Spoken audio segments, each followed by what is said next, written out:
So I just have a question. We've been at this for 15 months now in oversight. I know this is your first time here, but do you think Chairman Comer has proven that Joe Biden has committed a high crime and misdemeanor? I believe with all the evidence he's gathered, yes, he's proven that Joe Biden has committed high crimes and misdemeanors. Okay, and so I assume you believe Joe Biden should be impeached. Well, that's up to you guys. But do you believe he should be impeached? It's yes or no. I personally believe you. Under constitutional... No. You personally, do you believe he should be impeached? I do. Okay, and you believe that because you believe Chairman Comer has proven that he committed a high crime and misdemeanor? No, because I know that he committed high crimes and misdemeanors. Okay. I was involved and saw them happen. Right, but obviously, with all the evidence, you must believe that all of these hearings for 15 months, that the chairman has proven that, right? You re-ask the question? Sure. I'll sum it up. I assume you believe he should be impeached, but my point is that the chairman has not yet moved for that. And so, look, Chairman, we got like 3.5 minutes here. I mean, let's just do the impeachment. I mean, why continue to waste millions of dollars of the taxpayers' money if we're going to impeach because you believe you've shown he's committed a high crime and misdemeanor? What are you waiting on? Let's just do it. I mean, by the way, we got Chairman Jordan here also, the double chairman. Why aren't you guys calling for the vote in your committee? When is it going to happen? When can we tell the American people you're going to stop wasting their money and just call for the vote on impeachment? Gentlemen, you? Sure. We don't do snap impeachments like you guys. We actually do the facts. We do oversight according to the Constitution. You're never going to call for it. You're never going to call for it. I mean, now you can predict. You can predict the future. How do you know? You guys only have 6 more months probably in power, right, until the election. So are you going to do it in 2 months? You're going to do it in 3 months? Like, tell the American people. Does the Constitution put a time limit on oversight? So I don't think I didn't read that in the Constitution. If you believe you can't call for the impeachment now, then what you're admitting is you haven't yet proven that he's committed a high crime and misdemeanor. You haven't proven it yet. Otherwise, you would call for it, I assume. We're doing our work. Okay, so they haven't proven it. Right? They haven't proven he committed a high crime and misdemeanor. Otherwise, we would call for impeachment. So look, the chairman knows me well. I mean, I'm just here to help him, right? And so I just think we should do it today. Let's just call for it. I'll make the motion, Mr. Chairman. I want to help you out. You can second it, right? Like, make the motion to impeach President Biden. Go ahead. It's your turn. You second it. No, nothing. Okay, we got nothing.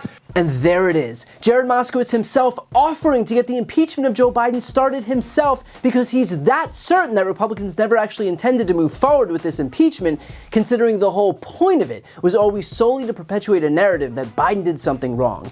Now, to be clear, he didn't, and if you need proof of that, consider the fact that Republicans have now been investigating him for 15 months.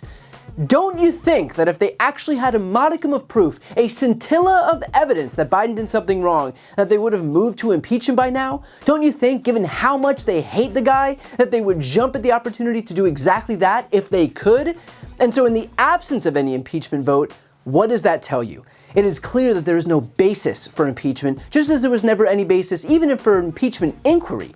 But I've said it before and I'll say it again, this was never about the facts. Look, they know that they can't convince Americans that Donald Trump's hands are clean, and so their next best option was to convince everyone that Joe Biden's were dirty. That way it kind of cancels out Trump's illicit behavior, and then Trump and Biden would be on the same footing, since purportedly they would both be just as corrupt. It's all just a scheme to manipulate Americans for their own partisan benefit, which, if you're familiar with today's Republican Party, is quite literally all they're capable of doing.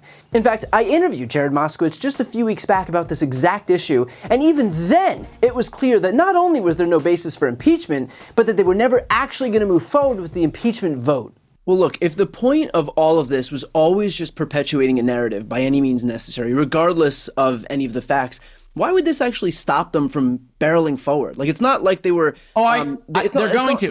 It's not like they were chastened by the lack of evidence before, so what would be different now? Because here's the deal. They're never going to impeach Joe. That's the key.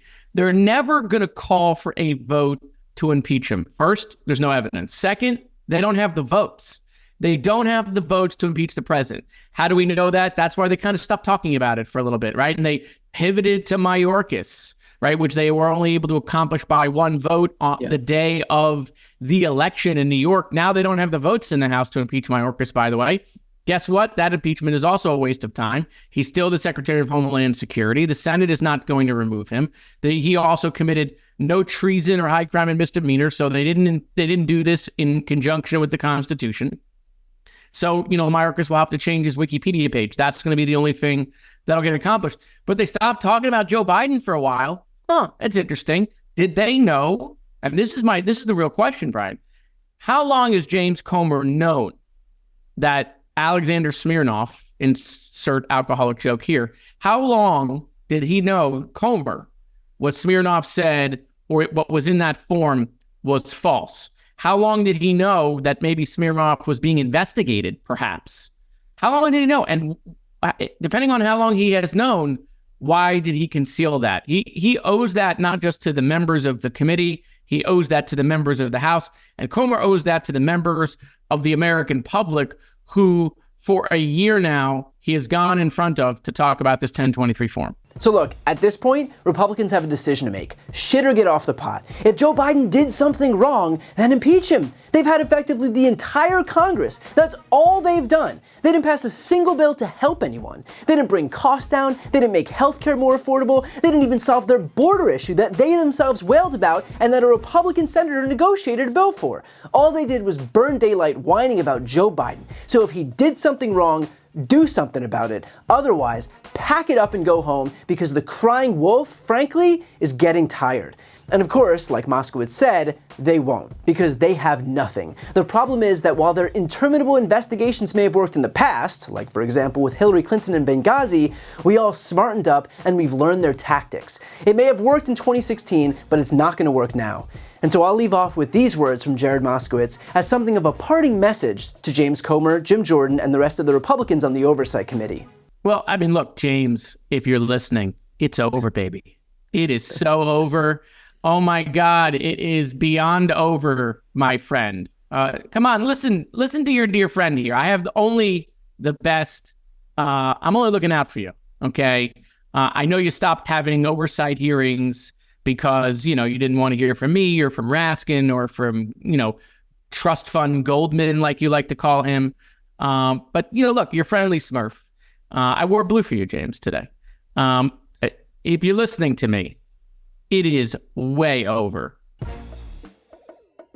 Before you go, I need some help. Please subscribe to the channel and do your part to help grow the progressive media ecosystem. I don't do sponsorships or paid ads, I won't ask for money, but just subscribing to this channel goes a really long way, and it helps get the message out to more people. The subscribe button is right here on the screen. You can also subscribe to my Spanish language channel, which I made to reach those crucial Spanish-speaking voters. That link is on the screen too. And finally, if you want to listen to my audio podcast, you can follow that link as well. Thanks so much for watching.